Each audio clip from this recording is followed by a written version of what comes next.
Hey everyone, and welcome to a topic way more important than a hamster dressed as a tiny chef, the struggles of teachers, especially in places like India. You might be thinking, teachers, those amazing people who teach kids, what problems could they have? Get ready, because we're about to show you an education system that's less about helping kids grow and more about squeezing all the work it can out of its most important people, teachers. Teachers are facing a huge problem worldwide. They deal with things that would make a tough job seem like a vacation. From terrible pay to no support, the people who are supposed to shape our future are being crushed by a system that doesn't seem to care about their problems. In the next few minutes, we're going to talk about why this problem exists, why people ignore it, and most importantly, how to fix it. Because, honestly, a society that doesn't value its teachers is in big trouble. One of the trickiest parts of this problem is how normal the struggle has become. Teachers are used to low pay, no benefits, and tons of work.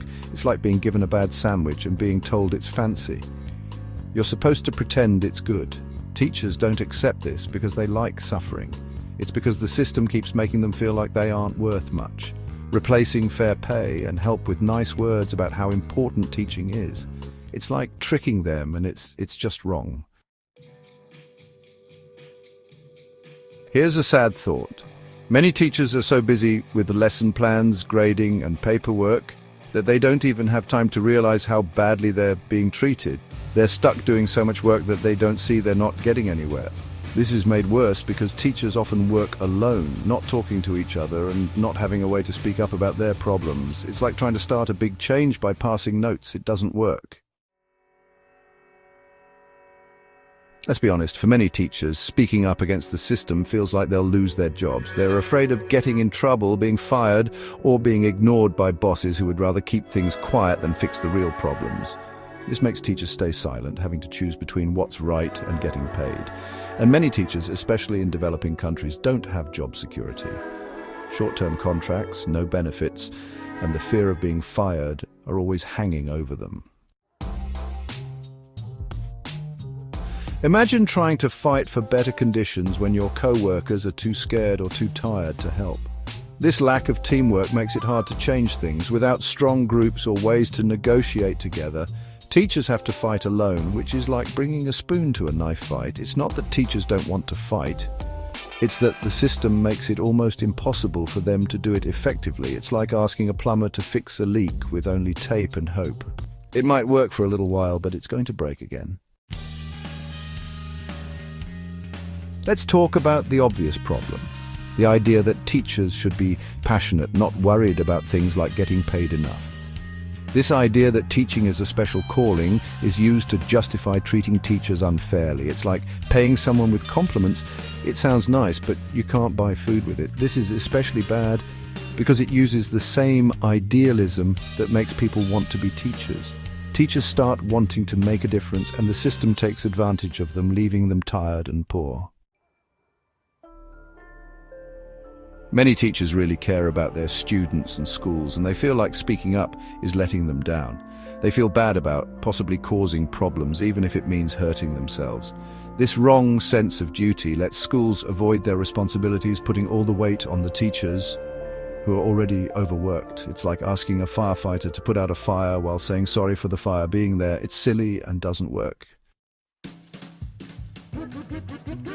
Let's talk about the rude comments people make about teachers. We've all heard them. Teaching is so rewarding. What they really mean is, I'm glad you like a job I wouldn't do, mostly because it pays very little. This idea that teaching is easy or less important than other jobs makes people think teachers aren't worth much. It's a harmful and insulting idea that needs to change.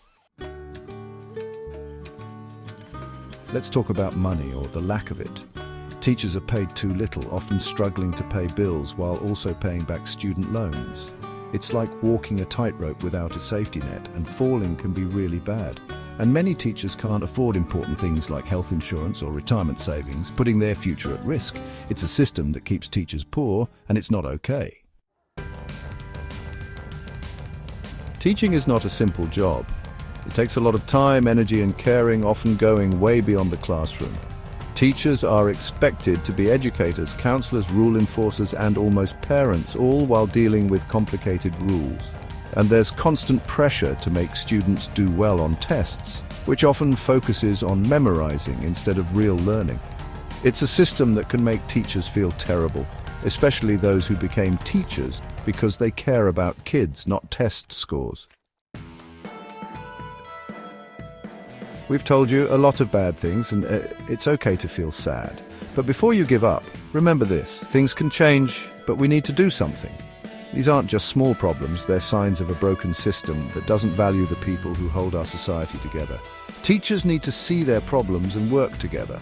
The power to change education isn't with companies or politicians, it's with the teachers who make learning happen. Change starts with knowing the problem, and knowing the problem must lead to action.